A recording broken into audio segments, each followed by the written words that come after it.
السلام علیکم ورحمۃ اللہ وبرکاتہ۔ کربلا کا تحقیقی جائزہ 72 صحیح الاسناد حدیث کی روشنی میں پیش خدمت ہے۔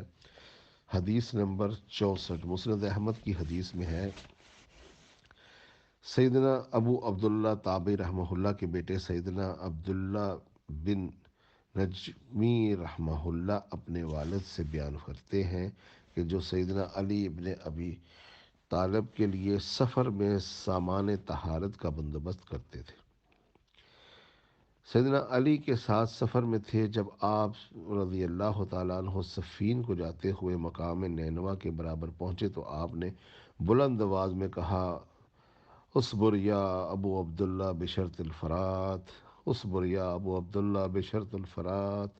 اے ابو عبداللہ، یعنی حضرت حسین کی کنیت تھی، فرات کے کنارے پر صبر کرنا ہے، ابو عبداللہ فرات کے کنارے پر صبر کرنا۔ تو میں نے پوچھا، کیا کوئی خاص بات ہو گئی ہے امیر المومنین؟ سیدنا علی ابن ابی طالب علیہ السلام نے فرمایا، ایک دن میں رسول اللہ صلی اللہ علیہ وآلہ وسلم کے پاس حاضر ہوا تو کیا دیکھتا ہوں کہ آپ صلی اللہ علیہ وآلہ وسلم کی مبارک آنکھوں سے آنسو رواں تھے، اور میں نے بے چین ہو کر عرض کیا، کیا آپ صلی اللہ علیہ وآلہ وسلم کو کسی نے ناراض کیا ہے؟ آپ صلی اللہ علیہ وآلہ وسلم کی مبارک آنکھوں سے آنسو کیوں بہہ رہے ہیں؟ تو رسول اللہ نے فرمایا، نہیں، بلکہ ابھی ابھی سیدنا جبرائیل میرے پاس سے اٹھ کر گئے ہیں، اور انہوں نے مجھے اللہ تعالیٰ کی طرف سے یہ خبر دی ہے کہ بے شک حسین کو فرات کے کنارے پر قتل کر دیا جائے گا۔ انا للہ و انا الیہ راجعون۔ پھر انہوں نے پوچھا، کیا میں آپ کو حسین کی مقتل کی مٹی لا کر دکھاؤں؟ میں نے کہا، ہاں دکھاؤ۔ چنانچہ انہوں نے مٹی کی ایک مٹھی بھر کر مجھے دکھائی تو اس پر میں نے اپنے آنسو نہ روک سکا۔ مستدرک للحاکم اور سلسلۃ الصحیحہ کی حدیث میں ہے، سیدنا جابر بن عبداللہ بیان کرتے ہیں کہ رسول اللہ صلی اللہ علیہ وآلہ وسلم نے ارشاد فرمایا، سید الشہداء یعنی شہداء کے سردار سیدنا حمزہ بن عبد المطلب ہے، اور وہ شخص بھی سید الشہداء ہے جس نے کسی ظالم حاکم کو نیکی کا حکم دیا اور برائی سے روکا تو اس حاکم نے اس حق گوئی کی پاداش میں اسے قتل کر دیا۔ یہ صحیح حدیث مبارکہ سیدنا حسین ابن علی کے سید الشہداء ہونے پر ایک بہت ہی مضبوط دلیل ہے۔ الحمدللہ، الحمدللہ ان حدیثوں سے یہ بات روز روشن کی طرح عیاں ہو گئی۔ جو لوگ یہ کہتے ہیں کہ امام حسین حادثتاً چلے گئے، انہیں پتہ نہیں تھا اور اس طرح کا ایکسیڈنٹلی کچھ ایسا ہو گیا، ہرگز ہرگز ایسا نہیں ہے۔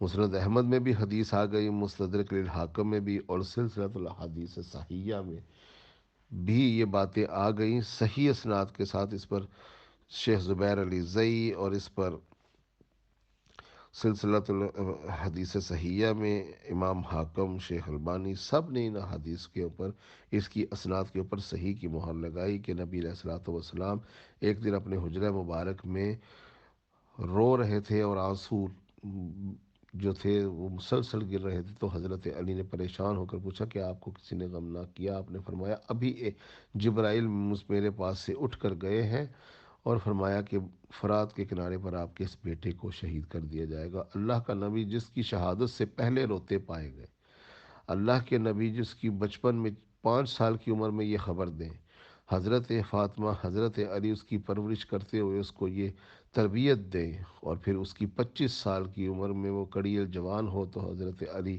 علیہ السلام اس کو یہ خبر دیں کہ اصبر یا ابو عبداللہ بشرط الفرات، اے ابو عبداللہ، اے حسین، تو فرات کے کنارے پر ثابت قدم رہنا اور ثابت قدمی سے آگے بڑھتے رہنا۔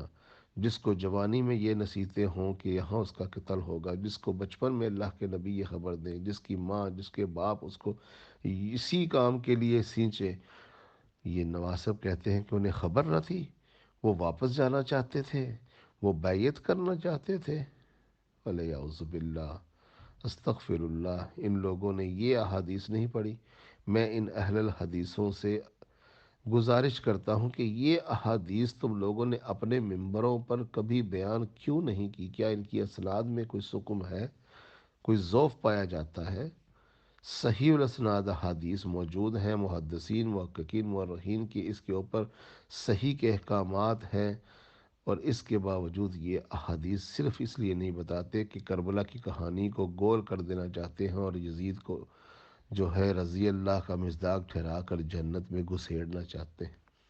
اللہ تعالیٰ ان لوگوں کا محاسبہ کرے جو سید الشہداء حضرت حسین ابن علی کی شہادت کو بیان کرنے سے گریز کرتے ہیں اور ان کی اس شہادت کو جو ہے وہ ضائع کرنا چاہتے ہیں اور امت کو اس کی خبر نہیں دینا چاہتے، جس کی خبر اس شہادت سے پہلے اللہ کے نبی کو بتائی گئی۔ اور یہ مختلف طرق بھی ہیں۔ ایک دفعہ ایک ایسا فرشتہ آیا جو زمین پر پہلے کبھی نہ آیا تھا، اس نے حسین کی شہادت کی خبر دی، اور ایک دفعہ جبرائیل آتے ہیں، اور اس کا تیسرا طرق بھی موجود ہے، ام الفضل سے بھی ہے، ام سلمہ سے بھی ہے، اور حضرت علی علیہ السلام سے بھی ہے۔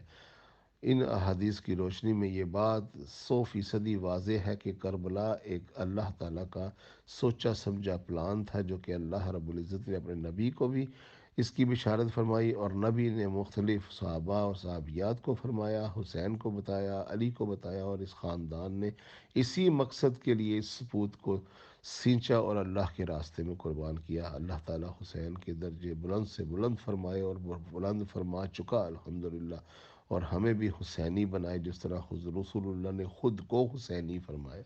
السلام علیکم ورحمۃ اللہ وبرکاتہ۔